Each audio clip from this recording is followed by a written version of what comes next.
사사기서 3장 7절에서 11절 말씀을 통해서 하나님의 은혜라는 제목으로 말씀을 드리겠습니다. 이 사사기서는 재판관이라는 뜻이에요. 히브리어는 소페팀이라고 하는데 재판관이라는 뜻을 가지고 있습니다.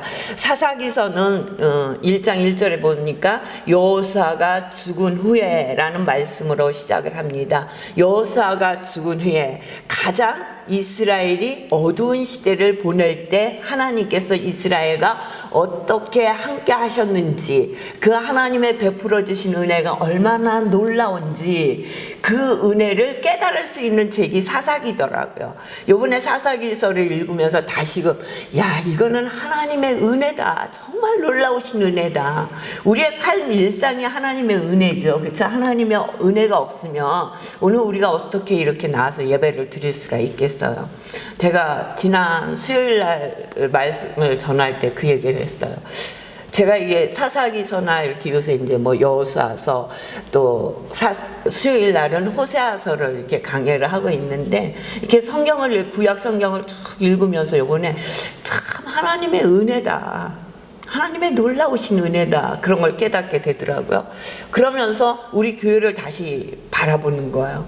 정말 우리 교회가 없어졌다고 해도 누구 하나 놀라지 않을 상황 가운데 있으면서도 우리 교회가 이렇게 하나님의 은혜로 오늘까지 올 수 있었어요.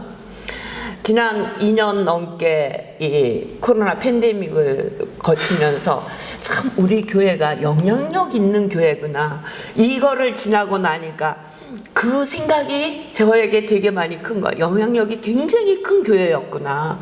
왜냐하면 만약에 처음 코로나 팬데믹이 시작되면서 나라에서 여러 가지 방역 지침을 내렸었잖아요.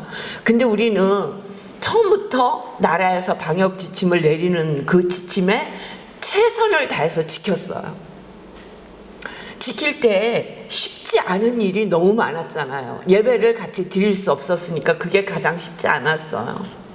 뭐 자리를 띄고 앉는 거는 뭐 띄고 앉아서 못 들어오면 뭐 어쩔 수 없다 이렇게라도 할 수 있지만, 아예 같이 예배를 드릴 수 없는, 그러니까 무슨 온라인으로 예배를 드릴 수 있는 상황도 아니고 1부, 2부 예배가 다 그런 상황 가운데 예배를 드리지 못하게, 대면 예배를 드릴 수 없는 상황이 됐을 때 정말 많은 고민과 고통의 시간을 보냈어요. 그런데 그렇게 나라에서 방역 지침을 내리는 게 우리 교회를 향하신 하나님의 말씀으로 들렸었던 거예요. 그래서 그냥 방역 지침을 100% 지켰어요. 최선을 다해서 지켰어요.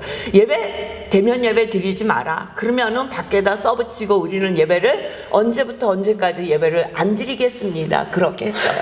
그렇게 계속해서 해오면서 그거를 다시 붙일 때마다 예배를 드리지 못합니다라는 그 문구를 붙일 때마다 마음이 얼마나 무겁고 힘들었는지 몰라요. 그랬는데 그 시기를 지나서 지금 돌아보니 그렇게 했던 것이 우리 교회를 향하신 하나님의 은혜였어요. 그때는 단 한 가지, 우리 성도들의 건강이 염려됐어요. 각 지역에서 오는 외국인들 성도님, 또 우리 일부 예배 드리는 성도님들, 그래서 작은 코로나로 인한 작은 어려움이 있을 때 이 파장이 어마어마할 거라는 것을 느끼게 하신 거예요. 그래서 대면 예배를 가감히 드리지 못하고 그냥 비대면 예배로 계속적으로 예배를 드렸었던 거예요. 그런데 이렇게 2년이 지나고 그 시기를 다시 돌아보니 그 시기에 나라에서 지키라고 했던 방역 지침을 지키지 않았더라면 올 수 있었던 그런 많은 일들이 요새 생각하니까 정말 하나님의 은혜였구나. 그때 우리 교회에게 말씀하신 것이 맞았었구나. 그때 예배를 드렸었다면 우리 외국인 성도님들이 이 파주 쪽에서 있기가 되게 힘들었을 거예요. 우리 교회가 다시 예배를 드린다고 해도 주위의 사람들로부터 손가락질을 받으며 하나님의 영광을 가렸을 거예요. 그럴 일들이 무수히 일어났더라고요. 근데 그 방역 지침을 지킴으로 인해서 성도들에게나 교회로서 하나님의 영광을 가리지 아니하고 주위 사람들에게도 저기 한결교회는 굉장히 철저한 교회구나. 그래서 주위에 있던 분들이 너무 걱정을 하시는 거예요. 목사님, 이렇게 예배를 못 드리셔서 어떻게 해요? 이제쯤이면 드려도 되지 않으세요? 만약에 우리가 방역 지침을 지키지 않고 계속해서 예배를 드렸다면 어떻게 얘기를 했을까요? 저놈의 교회 때문에 우리가 이 거리를 다닐 수 없어. 분명히 그렇게 얘기를 했을 거예요. 근데 하나님의 은혜였어요. 그런 결단을 할 수 있는 것도 하나님의 놀라우신 은혜였다는 거예요. 하나님의 은혜 안에 살지 않으면 우리가 이렇게 어렵고 힘든 시기를 살아갈 수 없는 거예요. 그죠? 전쟁의 소리가 들리고 코로나 팬데믹으로 우리만 괜찮으면 괜찮을 거라 생각했는데 세계가 하나잖아요. 전쟁의 소리가 저 유럽에서 나는데 우리나라까지 영향을 미치잖아요. 큰 영향을 미치고 있잖아요. 세계가 하나라는 거예요.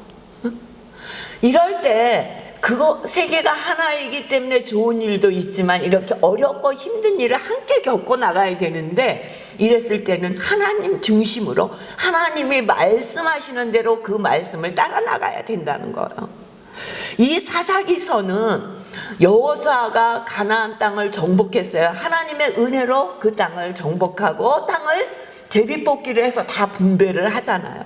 그리고 여호수아가 왕이 세워지기 전 여호수아가 죽고 사울이라는 왕정 시대가 세워지기 전 340년 동안 나타났던 그 시기의 상황을 기록하고 있는 말씀이 사사기서예요. 사사기는 이스라엘 백성이 어려움을 당해서 하나님 앞에 부르짖을 때 하나님께서는 사사들을 통해서 그들을 구하여 주시는 이야기가 반복적으로 나오는 거예요. 그 이야기가 패턴이에요. 하나님 앞에 죄를 짓고 그리고 어려움을 겪고 고통을 겪으면 이들이 하나님 앞에 회개하고 기도하며 하나님께서 그들의 기도를 들으시고 사사를 통해서 그들을 구원하셔요. 그리고 이들에게 평안의 시간을 허락해 주셔요. 그러면 또 이들이 그 평안의 시간에 하나님을 더 찬양하고 기쁘고 하나님의 은혜에 감사하는 것이 아니라 다시 세상 신을 섬기며 하나님 앞에 죄를 짓는 것, 이 패턴이 계속해서 돌아가는 게 사사기예요. 나중에 얼마나 그들이 악해지냐면 각 사람의 소견에 옳은 대로 행하였더라. 사사기 결론의 말씀이 사람의 소견에 옳은 대로 자기가 갖고 있는 소견대로 행하는 시대가 사사기 시대라는 거예요. 이스라엘은 계속적으로 하나님 앞에 배교하잖아요. 이방신을 섬겨요. 우리 2장이니까 2장 한번 가보세요. 2장 11절에서 14절까지. 우리 2장 11절에서 14절까지 우리 함께 봉독합니다. 시작. 이스라엘 자손이 여호와의 목전에 악을 행하여 바알들을 섬기며 애굽 땅에서 그들을 인도하여 내신 그들의 조상들의 하나님 여호와를 버리고 다른 신들 곧 그들의 주위에 있는 백성의 신들을 따라 그들에게 절하여 여호와를 진노하시게 하였으되 곧 그들이 여호와를 버리고 바알과 아스타롯을 섬겼으므로 여호와께서 이스라엘에게 진노하사 노력하는 자의 손에 넘겨주사 그들이 노력을 당하게 하시며 또 주위에 있는 많은 대적의 손에 팔아 넘기심에 그들이 다시는 대적을 당하지 못하였으며. 아멘. 계속해서 여호와의 목전에 악을 행하여 바알들을 섬겼다는 거예요. 많은 우상들을 섬겼다고 얘기하고 있어요. 오늘 우리가 본문에 본 7절부터 3장 7절부터 11절에도 7절에 뭐라? 이스라엘 자손이 여호와의 목전에 악을 행하여. 여호와의 목전에 악을 행하는데 그들은 여호와를 잃어버리고 바알들과 아세라들을 섬긴지라. 우상 숭배했다는 거예요. 이방인들이 섬겼던 많은 우상들을 가져다가 섬겼다는 거예요. 근데 여호와의 목전에 악을 행하였다는 것은 이들은 하나님이 조금 어두운데, 깊은데, 산속에, 바위 속에 들어가면 하나님이 못 보실 것이라고 생각을 한 거예요. 그래서 만약 바알을 섬기며 아세라상을 섬겼던 거야. 이 아세라상을 우리 집 안방에 깊은 곳에 두고 섬기면 하나님은 못 보실 거야. 그러니까 여호와의 전에 악을 행하였더라. 하나님이 보시고 우리를 감찰하시며 내가 세상 끝날까지 너와 함께 하실 것이라는 하나님의 말씀을 이들이 하나님이 함께 하심을 믿었다며, 언제 어느 곳에서나 하나님이 자기들을 보고 있음을 믿었다면 하나님 앞에, 여호와 앞에 악을 행하지 않았을 거예요. 근데 그들은 하나님이 보고 계신다고 생각하지 못했었던 거예요. 그래서 계속해서 악을 행하는 거예요. 에스겔서 8장에 보면 8장 이스라엘 장로들이 성전의 깊은 방에서 우상을 섬기잖아요. 70명의 장로. 왜? 여호와께서 보시지 못할 것이라고 생각을 한 거예요. 여호와께서 보시지 아니하심으로 깊은 곳에서 우상 숭배를 해도 여호와께서 보시지 않을 것이므로, 그래서 그들이 악을 행하였다는 거예요. 사사기의 이스라엘 백성도 여호와의 목전에 악을 행하여 하나님이 보시지 않을 것이니까, 이거는 못 보실 것이니까. 그래서 어떤 악을요? 여호와를 잃어버리고 바알들과 아세라들을 섬긴지라.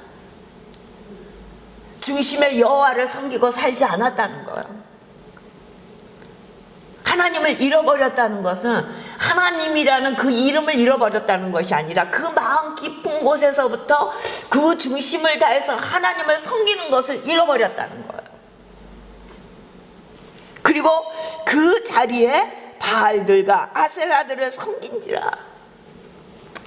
그러니까 여호와께서 어떻게 하세요? 8절에 보니까 여호와께서 이스라엘에게 진노하사 그를 메소포다미아 왕 구산 미사다임의 손에 파셨으므로, 메소포다미아 왕 구산 미사다임은요, 미사다임은 2배로 악한 구산, 악한 사람 중에 가장 악한 구산을 얘기하는 거예요. 그렇게 악한 구산 왕에게 팔았다는 거예요. 이스라엘을 침범하는데 내버려 두셨다는 거예요. 그대로 놔두셨다는 거예요.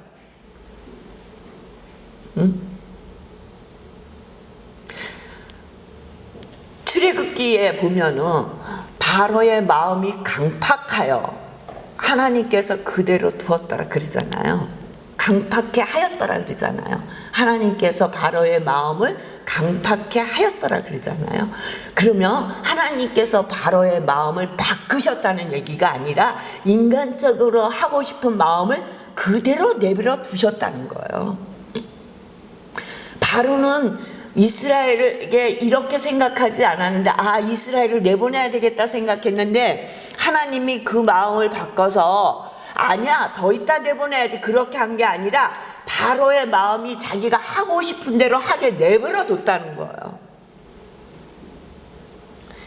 이 메소포타미아 왕 구산이 이스라엘을 침범하려고 마음을 먹었는데 하나님이 막지 않으셨다는 거예요. 근데 그 왕은 어떤 왕보다 2배로 악한 왕이야. 그 악한 왕이 이스라엘을 침범한 거예요.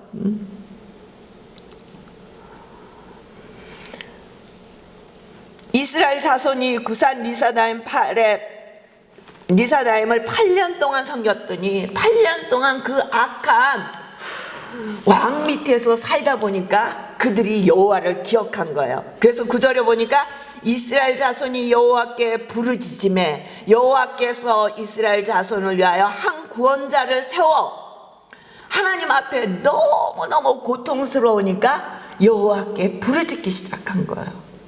여호와를 찾기 시작했다는 거예요. 지금까지 섬겼던 바알이나 아세라 상을 찾아간 것이 아니라 너무너무 죽겠으니까 여호와께 부르짖기 시작한 거예요. 그러면 우리 같으면 어떻게 해요?